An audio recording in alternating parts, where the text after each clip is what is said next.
thank you, Mr. Settles and the Ohio EPA for arranging this hearing at our request. And it was our request that made this hearing happen. If it weren't for you, this wouldn't be happening. We are very hopeful that because of these meetings, the Ohio EPA will decide to do more than what it's been planning to do, which was to streamline and expedite the expansion of the industry. We're here today to ask the Ohio EPA to protect the people as it is mandated to do. You are here being paid by our tax dollars. We are here on our own time and our own dime, beseeching those who we think should be protecting us to work for us and not the industry. We know that in many respects your hands are tied. I actually feel badly for you because you are good people and you know what the right thing is to do. However, you are working for Governor Kasich, who cares more about being president than protecting Ohioans. And so, he appointed his henchman, Craig Butler, to be your boss, and now you are working for industry and not for us.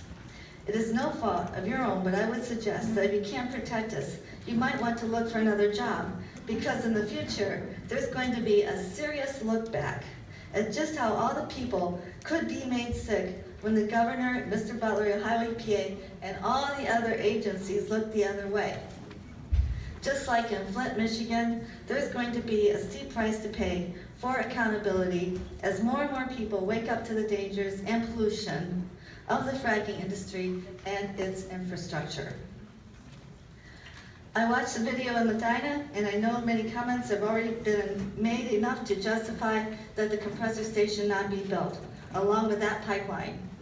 Nexus is not needed except for corporate profit. It's not to heat our homes, nor would we want frack gas in our homes because of the high amount of radon. We haven't talked about Rover yet, but we're also downwind from Rover, and that's a dual pipeline and another compressor station west of us.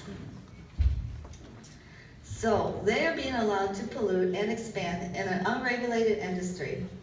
The very least the Ohio EPA must do is put monitors on compressor stations to know what people are being exposed to.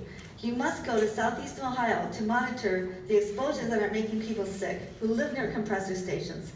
And you must tell them that they are being exposed to, so that if someone gets cancer, at least they will be able to have the industry pay their medical bills. I drove Earthworks with their floor cameras around Southeast Ohio and saw what the naked eye doesn't see with the billowing emissions coming out of these facilities. I talked to neighbors who are getting sick, and I have a testimony here from a couple, John and Sally Saliga of Johnson Ridge Road in Southeast Ohio.